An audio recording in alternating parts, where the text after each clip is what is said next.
Welcome to the Soul Law Way, the way of connecting with and following your soul. I am Philip J. Bradbury, your coach from Fear to Peace, and these 6 videos will reduce your stress and provide some peace, clarity, and power to you.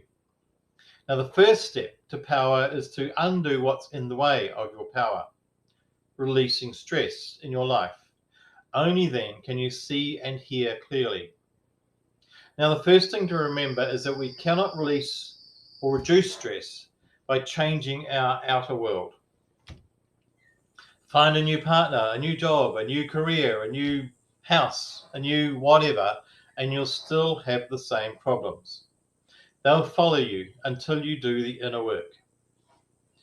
The second thing to remember is that we have always had stress. 4,500 years ago, the Egyptian slaves had stress while building the pyramids. 600 years ago, Henry VIII's wives had stress, wondering if they were going to be beheaded. In every war, every soldier has stress, wondering if he'll be killed or injured. And today, we have our current insanity that is causing stress on the largest portion of the population than ever before. Now, this is not to minimize your particular stress, your personal dissociation from source. And I cannot pretend to know exactly what you're going through, but I can help you step into more peace, clarity, and control over your life. So, the world will always be insane and people will always be unreasonable. They always have and they always will. Your mission then is to find sanity and reason in the midst of insanity and unreasonableness. Waiting for insanity and unreasonableness to blow over will not work. They simply won't. We need to find our own inner power, clarity, and peace, for it won't come from anywhere else but in here. So, how do we do it? Actually, the individual steps are quite easy. The difficult part is committing to taking those steps every single day of your life. Are you ready for that? Only you will know. So, the first step with any problem or challenge is to accept that you have it. When we pretend that everything is okay, when it's not, the problem or problems will remain, and more likely they will increase. So you have already accepted the challenge and accepted that something is holding you back. How do I know? Because you're here. You've done step 1, acceptance. Step 2, the second step is to do something about it. And in a way, it doesn't matter what you do. Just take a step forward. Just do something, and your soul will let you know about it by guiding you in the right direction. There will be a feeling of peace. If it's right, if it's the wrong step, you will know.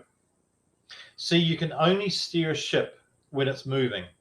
You can't steer it while it's sitting still in the water. And the same with us, the same with you. If you're sitting there thinking about making a move, your soul cannot steer you via the feeling of peace. Get off your couch, get moving, and your soul will nudge you gently in the right direction. Now, your stress, depression, anger, whatever it is, will still be there for now. However, under the discomfort of those, there will be a feeling of peace about your chosen action.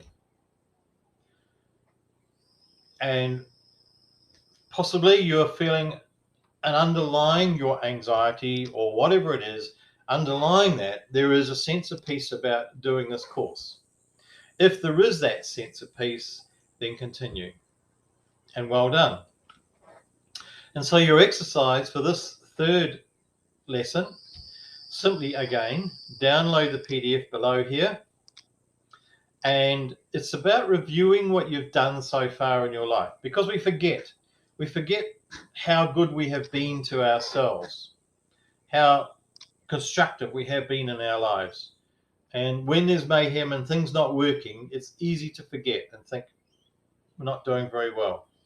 So this is a review of your whole life, in a sense, of all the things that you have done about stepping forward, about improving your life in some way, about making a difference, about assuming control. And sometimes we get it and we lose it, and we get it and we lose it, or whatever it is. Having depression, losing it, having anger and losing it. These things come and go. So whatever it is that you have been doing for yourself to make a difference in your life, in your feeling of being in charge, write it down. So put the date if you can remember it. Put the course or the counselor or the whatever the exercise was. Maybe it was a book. Maybe it was a movie. Or you had a conversation with a friend, or just something came out of the blue and you thought, now that will help. And you've done it. You've followed some voice in your head, some voice from outside, wherever it is.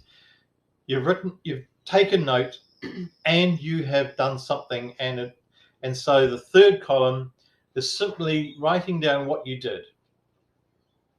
And very short sentence about the effect that it had. It changed your feeling about yourself. It changed your career. It changed a relationship. Whatever changed that you see as a benefit, as a positive. So that is your mission, should you choose to accept it. Every day, keep that piece of paper, or several pieces of paper if you need more. Print as many as you like. And the main thing, as we always say, is don't analyze. Don't analyze what it was that you read or heard or the counseling that you had. Simply write, went to XYZ counselor.